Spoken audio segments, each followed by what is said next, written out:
aggressive ward down and then return to their lanes to play it out safely. What you can see from the positioning on the map is it does look like we're going to have those 2v1 swaps with both AD carries and support going up in the top lane. And you can see that already because they're setting up closely. Jims throws the little shuriken through the wall and Crepo is immediately tagged with it. So they know he's there, but there's no vision just yet. And it's just a ping battle more than anything right now. A very intense, time at the start of this one from both sides. As you see, Evil Genius is just backing away. Giants aren't going to be backing away from this one, though. They are going to go up to that bush just behind the red buff. Now, there is an EG ward down here in this corner bush, which is going to spot Giants' position now. And we'll see if they actually rotate away from the bottom side with Ari and Shen and try and pick something up here. It depends how long Giants stick around because Exeter is prepping the card. They want to go for the steal. Froggen is already starting to come up and around, so they may collapse on them 4 versus 3. Crepo's going in. Can he get some stuns down? They're going to go for this one. Extermin having to flash already, but look how low he's taken. Crepo going to get the first kill here, and now they're moving in towards Jimbo. Can they actually lock him down here, though, as the grasping roots come across, range out before they tie down Froggen, who will get some extra damage over Jimbones. But a great start again from Evil Geniuses, and they go instantly over the other side and try and take away that blue buff. So we can see that Babetta set up around the side. Jims is going very aggressive as he's got some support now from Morden. This is going to be a 3 versus 3, and it looks like Giants want the fight. Yeah, Morden going in for this one. Actually, the smite there will pick up the blue buff as Crepo going very, very low. One more hit should do it. Morden will pick that one up, but he has to flash away. There's a hail of arrows coming in. Babetta's still chasing around. They land the grasping root onto Yellow Pete, but Jimbones goes very low. He will cleanse away there, and Extermin is taken down Yellow Pete. Snoopy now going to get knocked up. There's the stun card. Have they got the damage to finish up? Yes, Babetta picks up the kill. What is going on here? 3 minutes in, 4 kills. Giants 3-1 up. Giants just turned that around completely, and the number of hit points on them was so incredibly low. The cleanse saved Jimbo's life. End of story. He cleansed off that ignite, got away to safety. Then Morden comes in and lands the knockup through the wall, slowing Snoopy down, and he managed to avoid the auto attack damage and wasn't able to, didn't go down in that engagement. So a good turnaround. Evil Genius is playing a tiny bit overconfident. They weren't expecting that fight, and that's what cost them their lives. Yeah, and we talked about the whole reactionary play there from EG when they had that ward on the red buff, which was really nicely done from them. But Giants on the other side did exactly that over by their blue buff, and they came away with a good advantage from that one. 1,000 gold here, not even 4 minutes in. And something that we haven't touched on just yet, if we go to the top lane, you'll see that Babetta, because he picked up the kill, he's got the red buff. So this is a red buff support Zyra with 575 range, is going to be able to just chunk down Varus and just continually get that true damage tick over and over and over. And it's, Zyra's one of the most harassy supports in the game, and with red buff, it's even more powerful.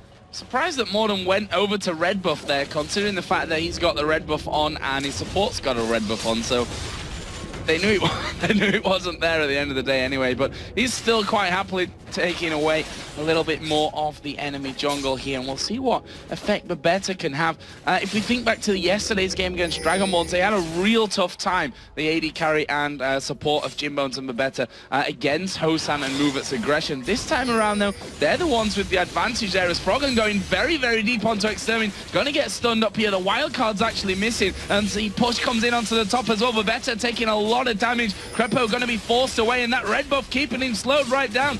Can they finish off here now? Jimbone's the one taking damage, and in the end, the grasping root's pushing around. Yellow Pete's still playing aggressive, but they can't finish off. Really big mistake there from Giants in the mid lane. That's a flash from Froggen. Yeah, flashes in there, actually missing the charm on towards Extermin, which probably would have got him the kill there if that would have ended up landing. But nicely done either way. Morden coming into middle, and a very hectic first 5 minutes of a match. And definitely something that's exciting to watch. In that top lane, the reason no kill actually happened, Crepo is still very, very tanky with Leona, and the fact that Jimbones and Babetta were trying to focus the support. Yellow Pete stood there the entire time just bashing away on Kennen, landing auto attack after auto attack and simply going, well, if you focus the support, you're always going to lose that trade. You need to get the damage dealer, you need to get the threat, not the support. Yeah, and actually, the first blood allowed Crepo there to pick up that ruby crystal as well, so that's something that really helps keep him alive in that fight. Now you see the importance of that first blood. Froggen just gone home as well. He's picked up himself a ward. Double Doran's ring coming into lane as well, so he's looking for that early game dominance over Exeter. And he's already got a good advantage built up with the CS, and he's playing very aggressive in that mid lane. Exeter's decided to go for that KG's lucky pick, so he's going to be generating gold. I wonder if he's going to upgrade that to a very quick Twin Shadows, which is something we've seen a number of Twisted Fates do this season. They, Destiny in, pop the ghosts, land the gold card, and then pick up kills. And when you look at all the damage and CC from the rest of his solo laners, that is a very, very scary combination. Well, he is up at level 4 right now, and as I say that, he hits level 5, and so not too far away of his real tough point in the game when he hits that level 6, gets to Destiny, and he's able to make impacts across the map. Right now, Giants still holding on to that 1,000 gold lead. Actually, it's ticking just above 1,000, maybe 1,100 at this point. If you have a look down at the early CS here and how that's going, as we are going to see not quite a grasping route land onto Yellow Pete. So we can go back to the CS here. The solo laners, Rumble, Shen, they're in the bottom, of course, of this one. They're bang even right now. Mid lane, though, is where the real difference is. There's actually Crepo going to go in towards Jimbones. Again, we see that he has to use that cleanse to get away from Crepo, and that's the danger of Leona. When he presses go, he's going to go very aggressive as Froggen now going in towards Exterminate. One more push. The Ignite is burning away, and Froggen is going to get the kill, but will he get away here from Morden? He's got hardly any life left. Morden, just narrowly missing that charm there, but he's going to see Wicked go straight in. The Ignite is burning away. Pots are running for Morden. He will just about stay alive. What a dramatic play there. Froggen going so deep under the tower. That Stand United shield literally was the reason he saved. They've caught Jims again. He's got no cleanse this time around, but a great grasping roots onto Yellow Pete will stop the initial pressure coming in from that backside. Jimbone survives. He manages to get away, but now if we look to the bottom lane, Wicked is sneaking around behind Snoopy. If Samux doesn't get the recall, he's in a little bit of trouble. The bear wants the Yordle. Wow, again, a great flash. We saw yesterday from Gambit some clutch micro play coming out of that. Was similar stuff there. Very much a last split-second decision to get that flash. Great timing out of Samux, definitely saving his life in that one. We are now, of course, at 3-2 in kills. Didn't think I'd be saying this about 6 months ago in an EG game. Not at all, but it's great to see that Evil Geniuses have now started to ramp up that aggressive play, and more importantly, they're actually making it stick. That play in the middle lane, Froggen, started at the moment that Wicked hit 6. He had his Stand United available, carried on fighting, and thanks to that, Stand United shield, he got the kill and got away safely. They almost picked up a second kill thanks to that play as well. So he's 1-0-0, a 20 CS lead over his lane opponent, and now with that blasting one, he's really looking to stamp an authority on that lane. So pressure from Giants in the top lane on towards the turret. It's Crepo just above half HP. Morden again going to look to come inside of this middle area, but Froggen, now he's got that ultimate up. Those 3 charges that you get are enough to make up massive amounts of ground, even with his flash down. Yes, and if he manages to time it correctly, once those minions die, he'll get a lot of the damage onto his lane opponent as well. You can still see Morden is sniffing around, but I've noticed that with Wicked going back, his assist in his CS, he's actually picked up a Phage as his first item. So it's a slightly different pickup to what we usually see out of Shen's, and they've gone aggressive. Here we go, Chain of Corruption. He's down another great grasping roots, but is it going to be enough here? Jimbone's super low, and EG don't want to follow that one up. They wanted to alleviate the pressure on their turret there. Jimbone's again managing just to get away, using the flash this time around. And he's got a lot of lives here, Jimbones. Yeah, that's so true. Kennen, I've always called him the Electro Hamster. Maybe he needs to be an Electro Kitty Cat with 9 lives in that top lane. Gets away safely, but that's purely because Crepo just missed the Zenith Blade thanks to the flash. He had a really good engage. He actually flashed into the Q stun, the Shield of Daybreak, and then tried to follow it up with the Zenith, but obviously wasn't anticipating the angle of Jimbone's flash to safety and wasn't able to get the kill. But a good play nevertheless, and an aggressive play actually out of that duo lane. Yeah, always nice to see as both middle players now have that blue buff. And that will mean that they can get more involved. Exterminate's level 7 now. We should point that out. Destiny is available to him, but where is he going to be pushing in? This top lane, we're seeing his AD carrying support now coming back into the lane, so they're probably going to try and freeze that out a little bit if Extermin wants to get involved there. So what you can actually see now in terms of Jimbones and Babette up in the top lane, they were playing very, very aggressive and shoving that lane down. They were actually playing super aggressive. Now that the Twisted Fate is Destiny, they want their opponents to push towards them to set them up for kills. I don't know when Extra's going to decide to do it because of Froggen's early build and ability power. He's got very good wave clear and can force Twisted Fate to either lose CS or obviously, you know, stay there and farm. Evil Geniuses were trying to set up here for a dragon, but they realized there's too many members missing. They had no idea where Twisted Fate was, no idea where Jarvan was, and at the time, they couldn't see Rumble on the map either. They decided to back away, but they've got a lot of vision, and that's going to be the next objective if they can get a kill advantage. Yeah, I think they saw that ward come down from Giants over the top of the Dragon Pit. Wicked going to actually lose this tower here. You did see the lane switch came in after the last back out of that EG top lane, the AD carry and support lane. So they swapped them around. I wonder if that's because Wicked is struggling a little bit against Rumble. Not necessarily in the best matchup, and they've caught Extra. Yeah, they've managed to land in there in the charm. Can Froggen get through it? That's a lot of damage. Ignite is burning. They do get the kill. Froggen going to be locked Stand up United. here. But here comes Shen with that Stand United. And I tell you what, I think they could have turned that around there. Maybe got a kill. Wicked had the Ignite available. They definitely could have, but while that's going on in the top lane, they know they've pulled Shen away. Snoopy's doing the best he can to defend, and Jimbones and Bebeta are just push at the moment. Wicked is swinging around to try and help out. He's about to catch Zyra out, and luckily that ward will give them vision, and they're going to back away. Yeah, nice little push as a reaction to that one from Giants. Having a tough time, and we talked about that from Froggen. Double Doran's ring at the start indicated that he was going to be going very, very deep and aggressive to try and take down this Twisted Fate. The Twin Shadows was picked up, as you predicted earlier on, so once he gets involved around the map, which honestly is level 8 now, I'd kind of expected to see that a little bit more up until this point, but when he finally does, that Twin Shadows is going to be a big impact on the game. They were thinking about going aggressive there onto Snoopy. The Slicing Maelstrom is still up for Jimbones. You could see they got him stunned and locked up, but decided against the dive. They know Stand United is down, so ideally they want to be picking a battle in that window of opportunity. It's around about a 200-second cooldown, so that's a long time for that Stand United to be down, but it's also their window of safety where they know if the 2v1 is going to be an actual 2v1. They get a lot of free damage onto Wicked. And Bebeta landing a lot of those grasping roots, some clutch ones so far. It's down in the bottom lane. Actually, Rumble going to be in a lot of trouble, and well, he's just melted from that one. The CC chained together, as we are going to see Extermin once again taking a lot of damage. Actually, it was Twin Shadows that he threw out there that stopped Froggen going that extra leap through. Great play in the bottom. They just completely insta-gib Rubble, landing the CC chain together, Solar Flare, Ignite, chain, like just everything. And they just destroyed him. Froggen once again winning that 1v1. And this is something we haven't actually seen Froggen do all too often this season, completely dominating his lane opponent. 114 CS with the bottom tower going down, or the middle tower going down, as well as that kill in bottom.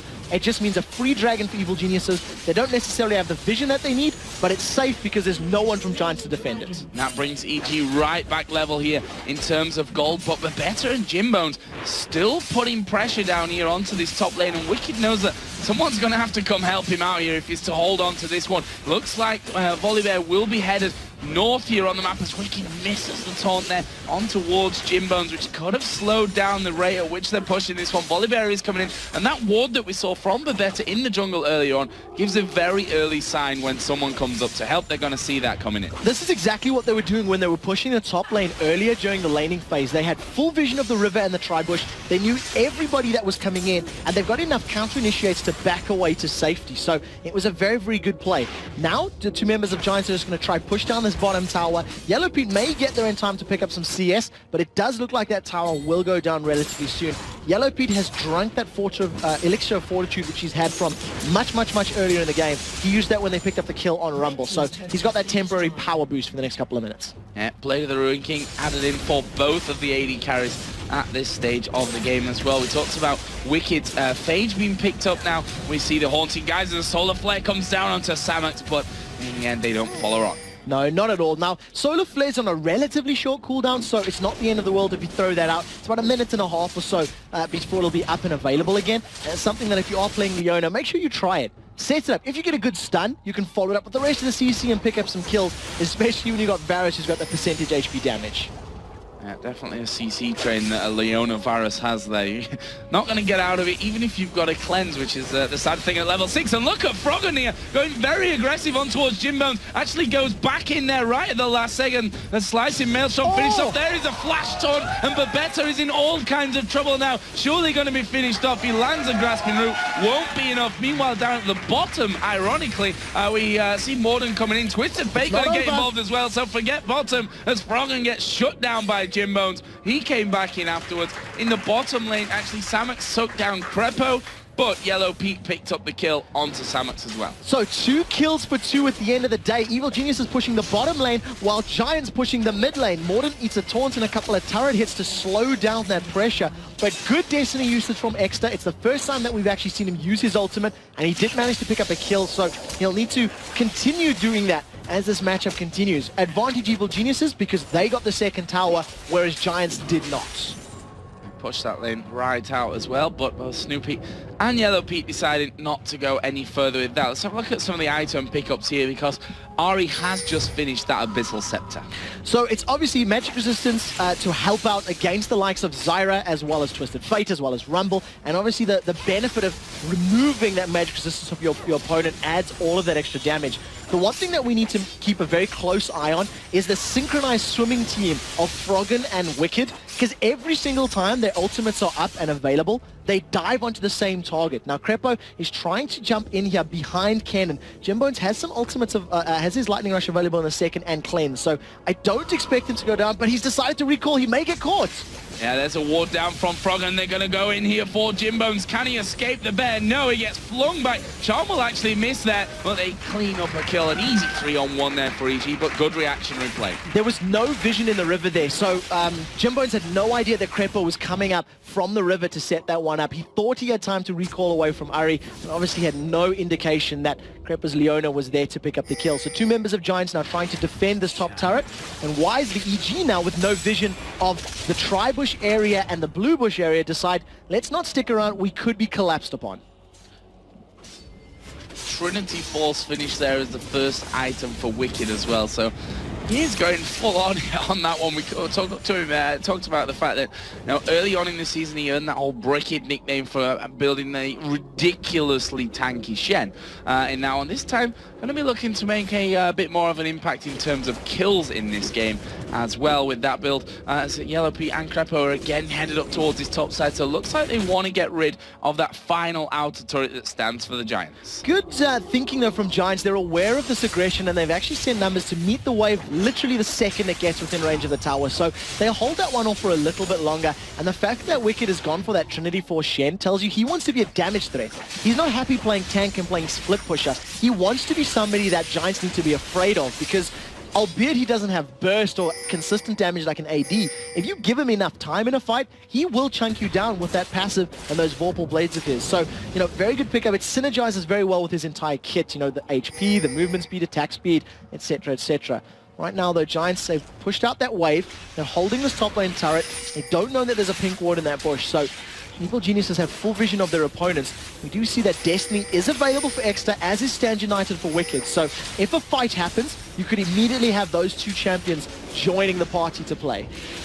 So many wards down on this top side of the map as well. And if you look at Giants, you have to give them some real big credit for their warding right now. Look at it. They've literally got wards across the entire map. One's just timed out in the south side of the river there, but they've got a lot of vision in place right now. And we talked about the fact that when they're in the lead, they can do very well. It's when they're behind that they seem to struggle for ideas and, you know, how to turn that game back in their favor. Right now, it looks like they're going to set up a counter trap with Morden waiting. Morden may be looking to try get the hop over the wall into a slam dunk cataclysm. We see the Blade of the Ruined Kings come down. Here's the fight. There we go. Zyra going to get the knock-up. Chain of Corruption comes down for Yellow Pete. Is going aggressive here on towards Jimbones, and both teams kind of half in, half out. Should we go? Should we not? And in the end, they decide to back away. But Extermin is headed towards his top lane, which tells me he might get that Destiny in, and they may try and follow up. Now, Stand United is still available, so if anybody gets caught up by a Grasping Roots, you can expect that Destiny coming in. The entire time that Exter was away, though, allowed Froggen to carry on pushing this mid lane. So he's got down to the inner turret, and he's got a big CS advantage thanks to that early advantage that he picked up. The early ability power and wave clearing just made Exter really have to play super defensive. Yeah, and his Destiny's not really had the impact. I think we can safely say that, you know, other Twisted Fates up until now, which have really won games, have had, you know, the Xpeke's Twisted Fates, the Froggen Twisted Fate from yesterday even. You know, we saw how often they were moving around the map, and that's where Twisted Fate excels, you know. That's the point of Twisted Fate almost, is to be a third man in a lane to really help out when it comes to ganks, and that's just not quite happened this time around for Extermin. However, Jimbones and Mabetta are once again pushing the top lane, and they will take the inner turret. So very nicely done, but the Solar Flare lands instantly cleansed by Jimbones. He's going to manage to get away, but Summon a Spell blown. And you're talking about the Twisted Fate usage. It's up to each individual player to change the destiny of the game with the use of that ultimate. Oh. I can groan at that one.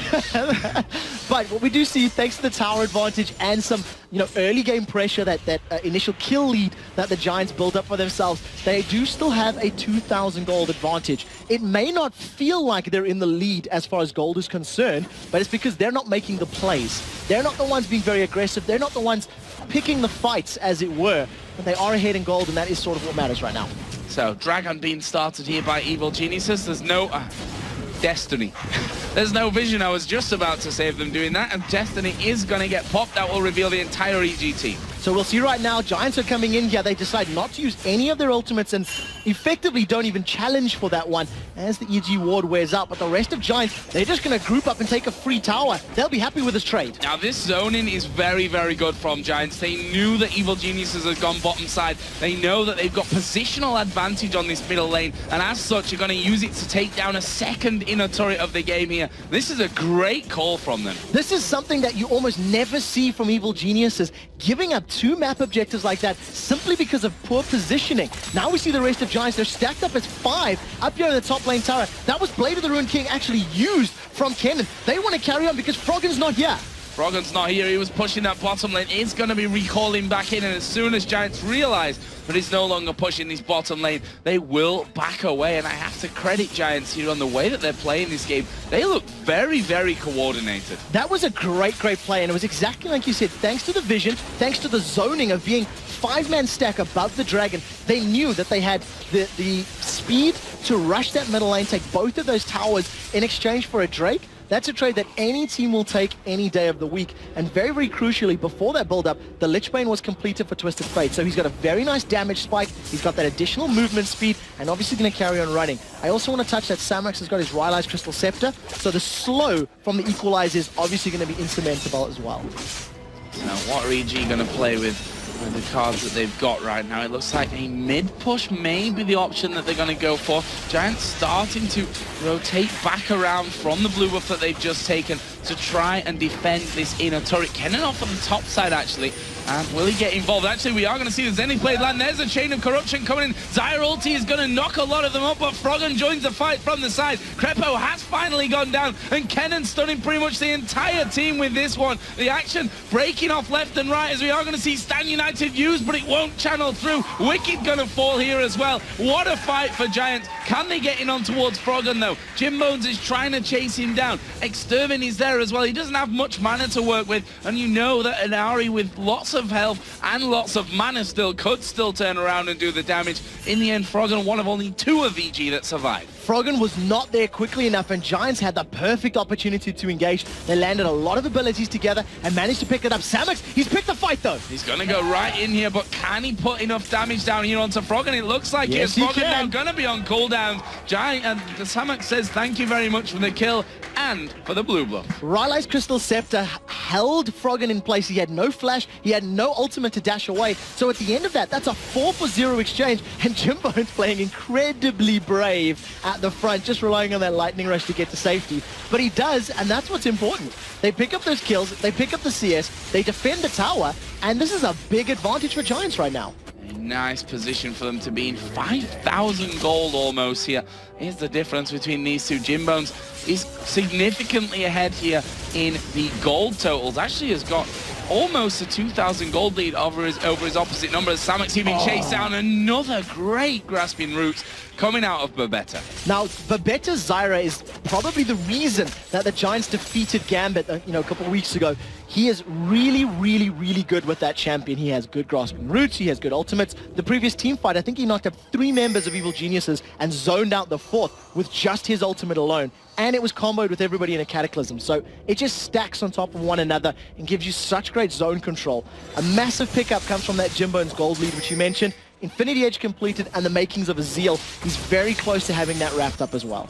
Yeah, I think you're very right there with Babetta, who's actually going to get hit here with pretty much everything from Crepo. They're going to lock him down, and just as we're praising him, he gets caught out. Just putting a ward down, guys, but they're going to push Froggen here at the bottom lane. Zhonya's will be used. He's going to be chased down here by Samux. Can he get the damage down onto Extermin? Wild cards come through. It's not going to matter, though. Samux gets the kill. Now take a look at this. I believe Destiny has been used, so Exterminator knows where the rest of Evil Geniuses are. They sniffed that gank coming. They trade 1 for 1, and you have to feel if you're going to trade a support for a mid laner, you'll be happy with that trade at the end of the day. But Froggen almost picked up a kill there in that 2v1 engagement. Exter went very, very low indeed, and it was only because of the Rylai's slow from Samux that Exter got away. Samux may have overstayed his welcome though, because Leona wants blood and is chasing the little Yordle down. Well, here is Crepo coming in from the side. The question is, can Samux dodge everything? And, well, the answer is no to that one. Wicked coming in from the side. The rest of EG closing in. Samux goes down. And I don't think that was needed, actually, from Samux. I think he should have gone when when Extermin popped that Destiny, and they saw that they were coming down. I completely agree with you. He's seen that Evil Geniuses were backing away, moving back up the river, so he felt he could stick around a little bit longer. Jims gets a couple of auto attacks onto the mid inhibitor turret, while Morden is pushing to the top one. But again, it's not really worth the gold that you give away in that kill. You can actually see by Froggen's positioning, he was like, can I go for this fight? Do I want to take this fight? But in the end, he decides to not go for that particular engagement and save his ultimate for the next big team fight. In the meantime, Evil Genius is pushing down towards his bottom inner turret here with Crepo, Snoopy, and Yellow Pete there. That turret is going to be taken down. Yeah, nothing that Extermin could really do without, the risk of that Leona just pouncing on him and landing all that CC one after another, especially with the Chain of Corruption being available for Yellow Pete as well. So a nice little pickup from EG. They're still behind, though, by 2 turrets and 3,400 gold. So Giants actually making a mistake of their own. They got pushed out of that bottom lane. They had their members all over the map in the middle and top and lost a turret completely for free. You can see that the stacking of Evil Geniuses for the most part in this bottom lane, or towards the bottom, they're almost getting ready for Dragon. Giants have the time for it, and they're here as a 5 as well. Now, Giants gave up the previous Drake in exchange for those 2 turrets, so let's see what Evil Geniuses decide to do, because it looks like Giants this time around want the objective. Yeah, and that Dragon at this stage of the game not going to last very long. Finished off there with the Smite of Morden. Wicked is going to be pushing towards the outer turret here in that top lane, the final outer turret that stands here for Giants. I feel like I've said that about 20 minutes ago, to be honest. Well, they are finally going to be taking that one out, and I'm just wondering what Giants will decide to counter that with here. Well, they're stacked fairly tightly towards this red buff area, and it looks like Samux is going to pick a fight now with Wicked. He's going to go in. You can see Destiny's been used, and take a look for the gold card. Yeah, Wicked in a lot of trouble here. Actually, will dash away from that one. The gold card not quite in range to get the stun down. There's a flash from Wicked. Twice. And he's going to try and get away, but there's the harpoon landing. Wicked slowed to a crawl. Another shadow dash. Is he going to get away? No, it's not. Samux finishes off. Wicked did 2 things there. What I completely lost it. First of all, he shadow dashed out of range of the gold card. So the first time it couldn't happen. Then, as Exter got in range to land the gold card, he flashed out of it a second time. And if it wasn't for such a low cooldown on that spell, he may actually have gotten away from the 3rd effective hit of it. What it does mean now, though, is Giants have stacked up for Baron, and I wonder if EG can defend. I'm wondering if they're even going to bother with this one. It is going very low as the Solar Flare does go down. The Baron's got 2,500 hit points left, but EG are going to engage for the fight, but Better goes down. Where are they going to go next? Cataclysm going to be used right in the middle of the fight here by Morden. There's a slicing Maelstrom, and it is doing exactly what it says on the tin, slicing through EG. Froggen going to fall down here at the end, and that is 5 kills for 3. A triple kill in the end for Extermin and the Baron pickup. What a play out of Giants. They aced Evil Geniuses. The key members of the team, the carries, all have Baron buff remaining. They're going to barrel down this middle lane, and Brickett is going to have to channel his inner giant killer with those double giant belts, because he's defending against 3 giants. Well, there are 3 of them coming. I see what you did there. You threw me off my game. As the turret does go down, let's get back into it because Giants are not stopping here. They know that they've got a good amount of time. We're going to see the first inhibitor of the match go down. We saw Wiki just kind of posturing there to scare them away. Am I going to Shadow Dash you or am I not? In the end, Giants say, let's not even risk that happening to us. Let's back away. This must be a ton of gold for Jim Bones to spend when he goes home here. Extermin as well. Look at that, 2,300 for Jim Bones. 2.7 on Extermin. Rumble has actually, I think, just spent up there as well. Just had an elixir in, obviously got that. Leandris got the Crystal Scepter, got a needlessly large rod. There's another needlessly large rod picked up by Twist of Fate. The Phantom Dancer was selected by Jim Bones there on Kennen. So Giants getting a huge spike from that last fight. Yeah, the gold advantage they have right now is over 9,000. It's so high and so good. The one thing that plays into their favor is the fact that they've got this gold right now, right? What's going to end up happening is that Yellow Pete's going to start to outscale Jim Bones as we start getting into these next 5, 10, 15 minutes because Kennen is an early to mid-game AD carry. He doesn't necessarily have that same really decimating impact in the super late game. He does have a Phantom Dancer completed above Yellow Pete, but it's going to be up to Evil Geniuses to stall long enough for Yellow Pete to balance out those damage numbers. Right now, 4 members of Giants are stacked in the top. They might be a bit overconfident because Samix isn't there. Yeah, Morden actually taking a lot of damage here, but I say a lot of damage, a lot of abilities. The damage wasn't really there. He's going to go back in. Crepo quite low as they try and lock down Snoopy. Wicked going to go back in. There's the chain of corruption. Slicing Maelstrom comes down with the equalizer. They're going to try and lock down Yellow Pete. Can he get away? No. Double kill coming out for Jim Bones. Crepo going to fall as well. That's a triple for Kennen, and Jim Bones is going right into the base. He wants more from this one. He's forced Froggen away. Second inhibitor turret is down. The inhibitor itself is going to fall. Meanwhile, Jim Bones is hammering away on the first Nexus turret as Froggen comes out of the base with the home guard boots. That flies him into position, lands the charm onto Jim Bones. Now they try and focus down Snoopy here, right under the turret. Morden picks up that kill. Jim Bones is still dealing with Froggen up on the top side, and the Nexus is going to go down, and Giants pick up another vital victory against the top 2.